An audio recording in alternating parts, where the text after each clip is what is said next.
ఈ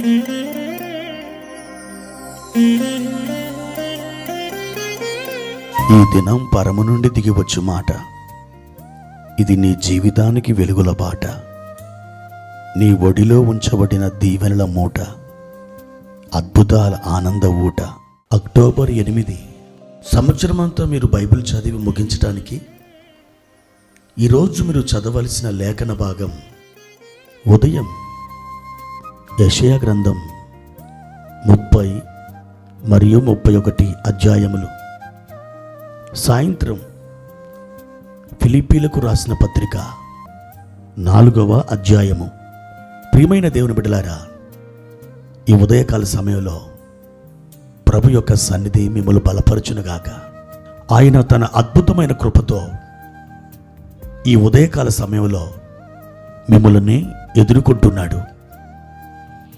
ఆయన మీ యొద్దకు నడిచి వస్తున్నటువంటి ఆయన అడుగుల శబ్దం మీకు ఆత్మలో వినబడుచున్నదా? ప్రియమైన దేవుని బిడ్డలారా, ఆయన మిమ్మల్ని కలుసుకోవడానికి ఈ ఉదయకాలం మీతో ఆయన మాట్లాడడానికి ఇష్టపడి నీ యొద్దకే నడిచి రావడం నేను ప్రభునందు ఆత్మలో దర్శిస్తూ నమ్ముతూ ఈ మాట మీకు ప్రకటిస్తున్నాను. ప్రియమైన దేవుని బిడ్డలారా, ఈ ఉదయకాల సమయంలో ప్రభువారిచ్చిన ఒక వాక్యాన్ని మనం చదువుకుందాం. 37వ కీర్తన 5వ వచనం. నీ మార్గమును యెహోవాకు అప్పగింపుము, నీవు ఆయనను నమ్ముకొనుము, ఆయన నీ కార్యము నెరవేర్చును. ప్రియమైన దేవుని బిడ్డలారా, ఒక అద్భుతమైనటువంటి మాట దేవుడు మీకు సెలవిస్తున్నాడు. నీ మార్గమును యెహోవాకు అప్పగింపుము. ప్రియ దేవుని బిడ్డలారా, ఈ మాట ప్రకారం మనం చేయాలంటే ఒకటి మనకు ధైర్యం ఉండాలి, రెండవది విశ్వాసం ఉండాలి. ఎందుకని? కొన్నిసార్లు మన మార్గాలని మన చేతుల్లోనే పెట్టుకుంటాం, వాటి మీద మనమే నియంత్రణ కలిగి ఉంటాం. అయితే దేవుని వాక్యం చెప్తుంది, నా బిడ్డ, నీ మార్గమును నాకు అప్పగింపుము. దేవుడు ఈ మాట మీకు సెలవిస్తున్నాడు. మీ మార్గము ఆయనకు అప్పగించబడితే మీరు ఖచ్చితంగా దేవునిని నమ్మిన వారై ఉంటారు, ఆయనను విశ్వసించిన వారుగా ఉంటారు. మీరు గనక ఆయనను విశ్వసించకపోతే మీ మార్గాన్ని ఆయనకి ఎంతమాత్రం అప్పగించలేరు.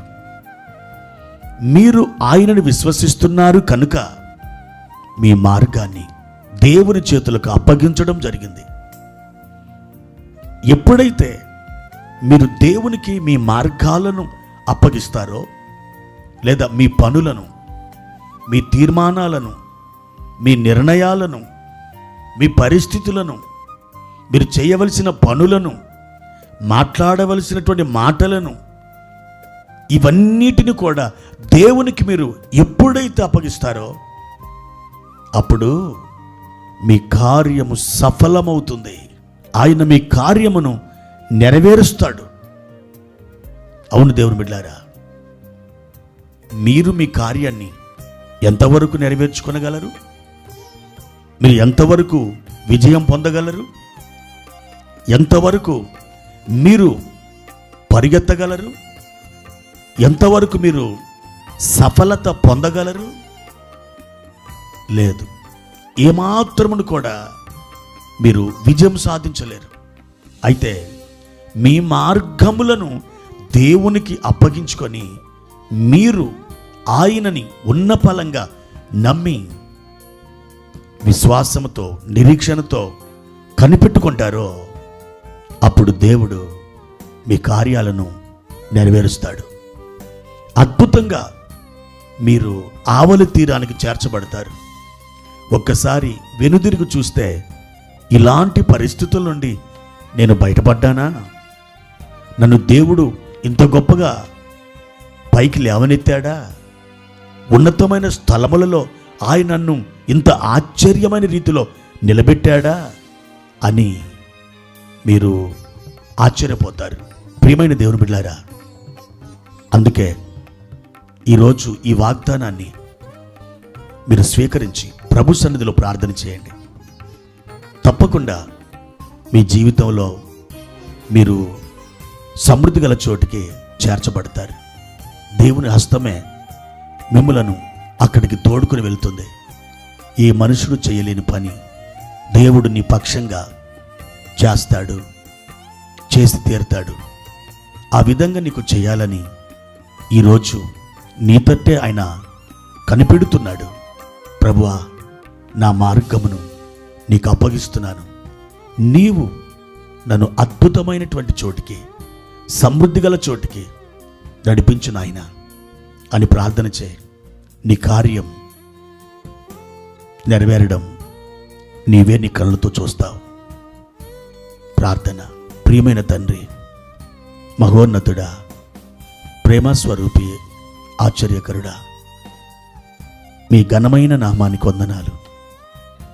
మా కార్యాలను సఫలము చేసే దేవుడవు నీవు. మేము మిమ్మలను విశ్వసిస్తున్నాం, మా మార్గములను మీకు అప్పగిస్తున్నాం. మా తండ్రి, మేము చేయలేని దానిని మీరు చేస్తారు కనుక విశ్వాసముతో అప్పగింపబడిన ఈ మార్గం మీరు సఫలపరిచి మా కార్యాన్ని నెరవేర్చండి. ఘనతయు మహిమయు ప్రభావములు మీకే చెల్లించుకుంటూ యేసు నామములో ఈ ప్రార్థన అడిగి వేడుకుంటున్నాము తండ్రి. ఆమేన్.